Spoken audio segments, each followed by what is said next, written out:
Hello guys, sejam bem-vindos de volta a mais um episódio aqui no canal Prontos a Orar. E não poderia acabar o ano sem deixarmos ficar o último conteúdo do ano. E desde já queremos aproveitar e dizer a todos os nossos subscritos um Feliz Natal e um próspero 2026. E, gente, muito obrigado por nos acompanhar desde o início do ano até aqui. Nós agradecemos imensamente. Bom, também queríamos pedir desculpas pelo nosso sumiço e dizer eu aqui que estou falando sou responsável em criar conteúdos para o canal, mas alguns meses atrás, há um mês atrás, perdi um material que facilitava na gravação dos conteúdos e não tem sido fácil agora porque o material que eu tinha facilitava bastante e vocês poderão perceber as mudanças, acho que no último vídeo que lançamos. Mas, contudo, aqui nós estamos e queremos trazer mais uma confissão. Então, vamos nessa.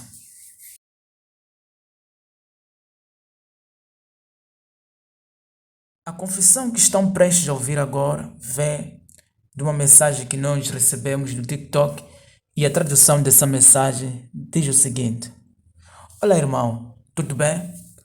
Por favor, publica a minha história de forma anônima.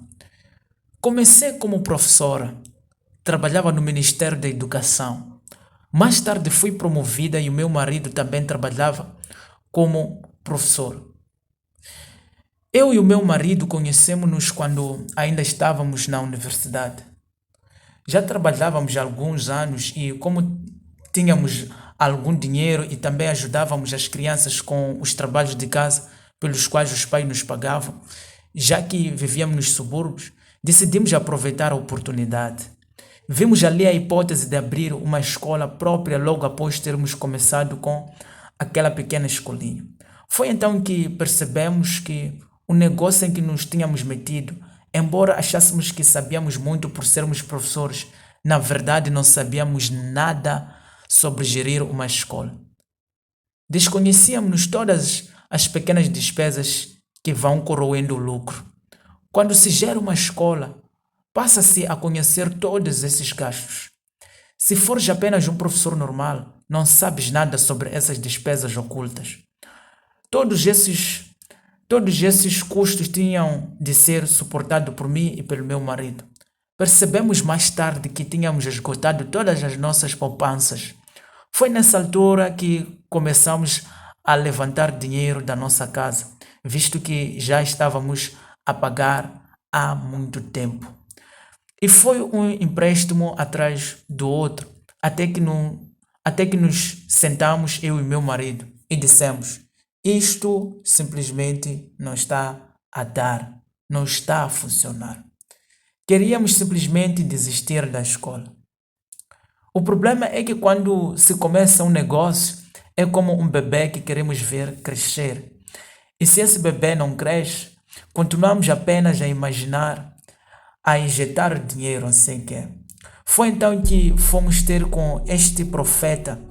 Nunca tínhamos imaginado que eu e meu marido acabaríamos por ser ajudados por estes profetas que se encontram nos campos abertos e que vêm do Zimbábue. Um dia tínhamos ido visitar uma prima minha. Ela morava numa outra localidade.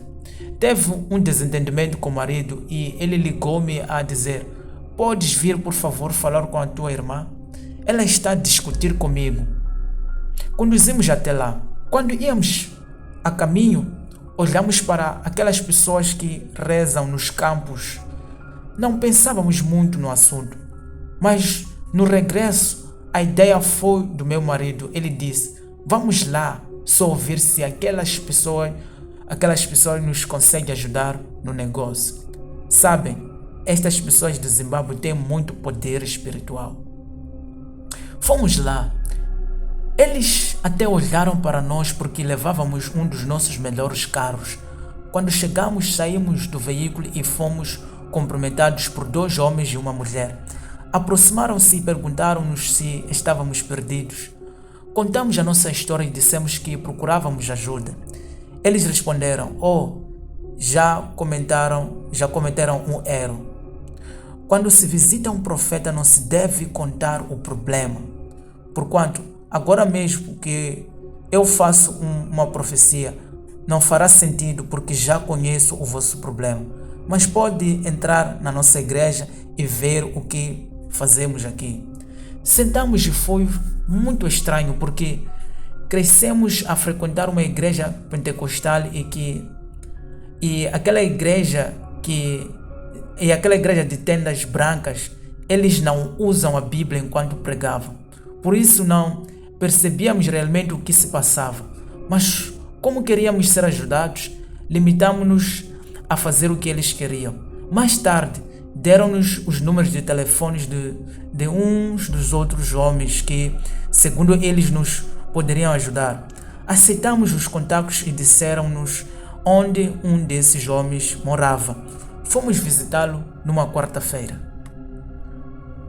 O homem disse que ia profetizar e de fato profetizou. A profecia que nos deu foi o que o meu marido era quem tinha problemas no seu lado, porque nunca conhecera o pai.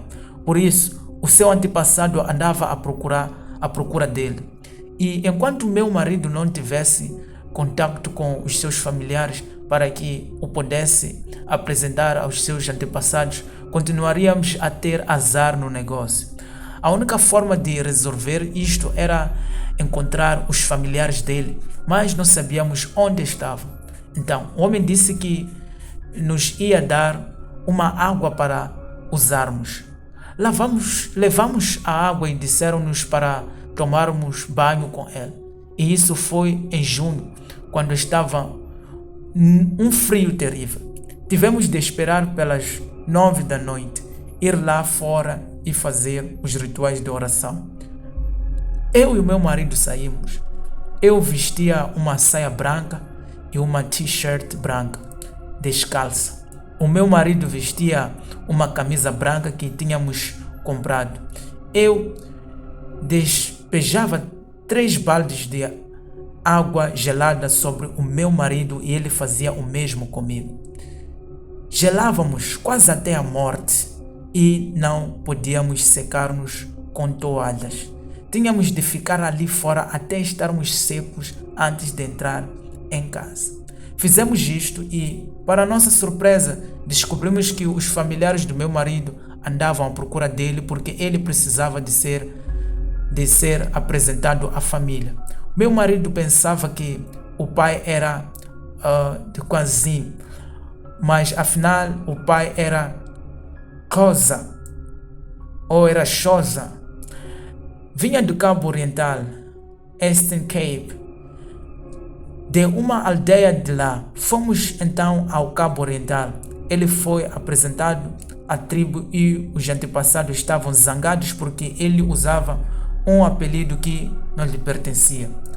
Era por isso que tínhamos tanto azar.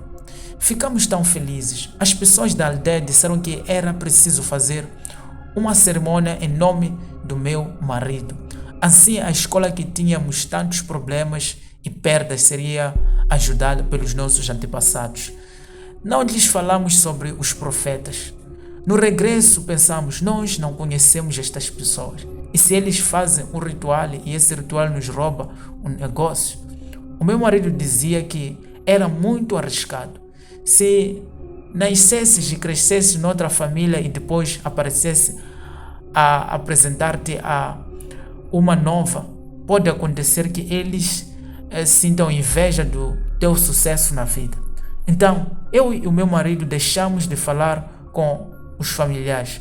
Queríamos apenas seguir o nosso caminho. Avançando o tempo, quando voltamos a Johannesburg, falamos com aquele profeta sobre o que tinha acontecido no Cabo Oriental.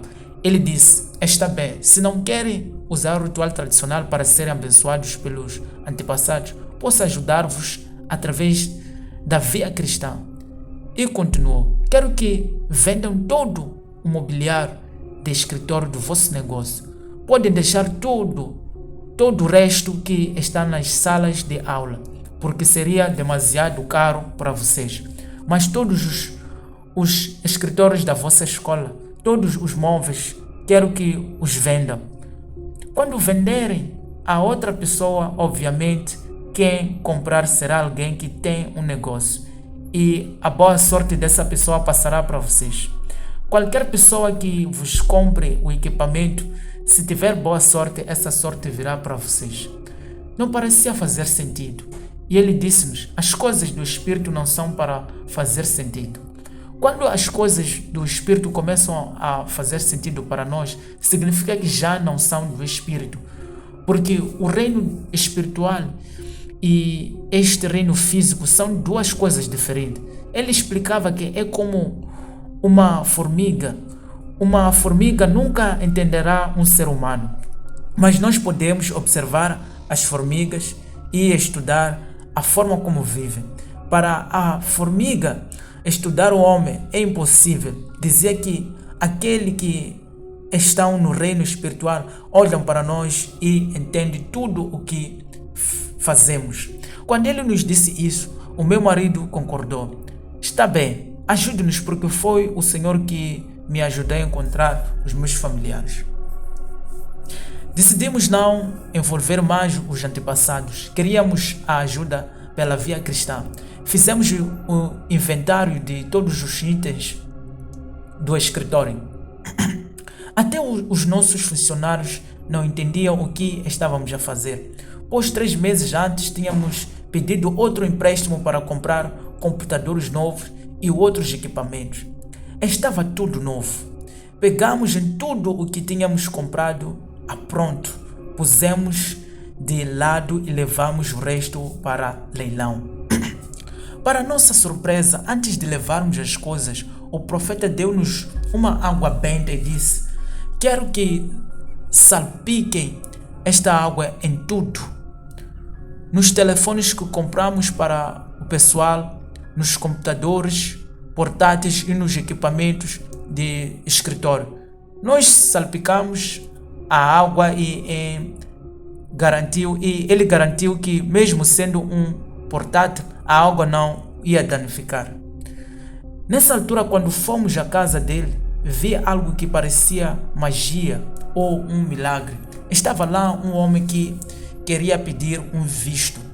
Pegaram no passaporte dele, mergulharam num balde cheio de água e deixaram-no lá uns 10 minutos. E eu e o meu marido olhamos um para o outro e pensamos que o passaporte estava destruído. Mas quando ele o tirou, estava seco, como se a água nem lhe tivesse tocado. Acreditamos naquele homem. O material foi para leilão e em 2 dias tudo foi vendido. Começamos então a ter muita sorte mesmo. Começaram a vir muitos alunos para a escola. Começamos a ganhar dinheiro. Depois o profeta pediu dinheiro. Demos-lhes o que ele queria. Tivemos de vender um dos nossos carros. Agora a escola com quem começamos transformou-se em várias creches. Temos 3 creches, 2 escolas primárias e 3 escolas secundárias em Gauteng e também no Cabo Oriental. Foi assim que conseguimos erguer o nosso negócio, apesar das grandes perdas que tínhamos tido. O único problema que enfrentamos agora é que andamos sempre seguidos por um gato. E este profeta não sabemos como contactá-lo. A última informação que tivemos foi que ele foi para Namíbia. Pensamos que voltaria para a África do Sul, mas as pessoas a quem perguntamos não nos dão o número dele. Dizem que também não o têm e não sabem se estão a mentir. Este gato, sempre que o vejo, está a andar atrás de mim. Posso estar a andar no centro comercial e quando me viro, vejo um gato preto a seguir-me. Só eu e o meu marido é que vemos este gato. Se estivermos a viajar de carro, se olharmos pelo espelho retrovisor, vemos que o banco de trás está um gato sentado. O problema é que antes o gato era pequeno, mas agora está cada vez mais maior. De cada vez que vemos está maior. Não sabemos o que significa. e a pessoa que nos ajudou já não está disponível. Se alguém souber de outra pessoa que possa interpretar estas visões que eu e meu marido temos, ficaríamos gratos. Caros ouvintes, esta foi a mensagem que nos foi enviada por um dos nossos seguidores. Coisas estranhas realmente acontecem neste mundo. Consegue imaginar coisas muito, muito estranhas? Tenho aqui uma outra história que quero compartilhar convosco.